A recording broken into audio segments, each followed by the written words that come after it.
ایرانی صدر Masoud Pezeshkian نے حالیہ یادداشت مفاہمت کو ملکی خارجہ پالیسی اور بین الاقوامی تعلقات کا بنیادی ستون قرار دیتے ہوئے کہا کہ یہ اہم دستاویز شورا کونسل کے تمام اراکین کی اجتماعی دانش اور باہمی مشاورت کا نتیجہ ہے، جس کی تمام ارکان بلا تفریق مکمل تائید کرتے ہیں۔ آپ نے ایک خصوصی بیان میں ایرانی صدر نے زور دیا کہ اس اسٹریٹجک معاہدے کے نتیجے میں نہ صرف ملک بلکہ پورے خطے اور اتحادیوں کی سلامتی مزید مضبوط اور ناقابل تسخیر ہوگی۔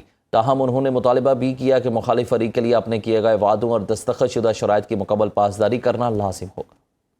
ایرانی میڈیا نے مجوزہ حملہ روکنے کا فیصلہ امریکی پسپائی قرار دے دیا، کہا کہ واشنگٹن کو اپنے منصوبوں پر نظر ثانی کرنا پڑی۔ ایرانی سرکاری میڈیا نے ٹرمپ کو جنگ پسند امریکی صدر قرار دے دیا۔ ایرانی نائب صدر محمد رضا عارف کہتے ہیں ایران آئندہ 2 برس میں بدترین صورتحال کا سامنا کرنے کے لیے تیار ہے۔ جنگ کی صورتحال کے باوجود ایران میں انتظامیہ نے کسی چیز کی کمی نہیں ہونے دی۔ ایرانی سپریم لیڈر کے سینئر مشیر محمد مخبر کا کہنا ہے کہ ایرانی انفراسٹرکچر پر حملوں کا نتیجہ امریکی حاکمانہ نظام کی تباہی ہوگی۔ حملے کیے گئے تو میدان جنگ سے باہر اثرات ہوں گے۔ مغربی طاقتوں کی جانب سے 250 سال سے بنایا گیا گلوبل آرڈر تبدیل کر دیا گیا۔ نظام کے ستون ٹوٹیں گے تو کمانڈ سینٹر بچے گا، نہ لوٹ کے لیے مارکیٹ بچے گی۔ سعودی ولی عہد محمد بن سلمان کا امریکی صدر سے رابطہ، ایران پر ممکنہ امریکی حملوں پر تشویش کا اظہار کر دیا۔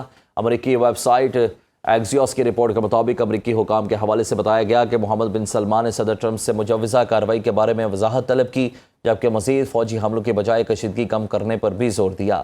سعودی ولی عہد محمد بن سلمان کا امریکی صدر ٹرمپ سے رابطہ، ایران پر ممکنہ امریکی حملوں پر تشویش کا اظہار کیا۔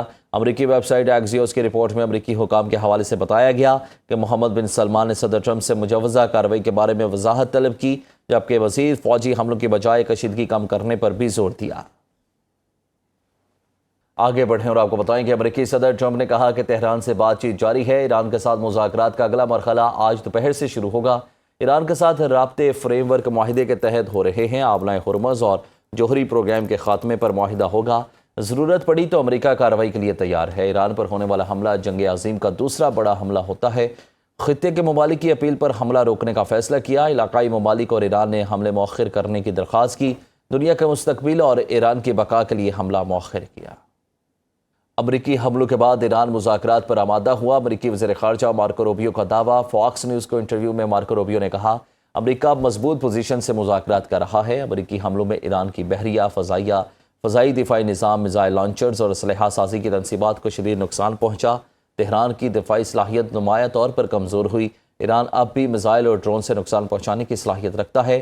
ایران اپنے روایتی دفاعی حصار سے محروم ہو چکا۔ تہران اب جوہری پروگرام اور آبلۂ ہرمز پر معاہدے کے لیے آمادہ دکھائی دے رہا ہے۔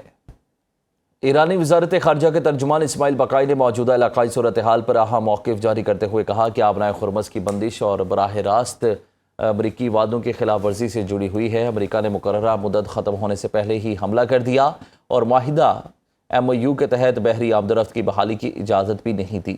ترجمان کا کہنا تھا کہ ایران اس وقت عمان کے ساتھ ایک نئے متبادل بحری راستے پر بات چیت کر رہا ہے۔ تاہم انہوں نے واضح کیا کہ آبلۂ ہرمز کو دوبارہ کھولنا ایک الگ معاملہ ہے اور عمان کے ساتھ جاری مذاکرات سے اس کا کوئی تعلق نہیں ہے۔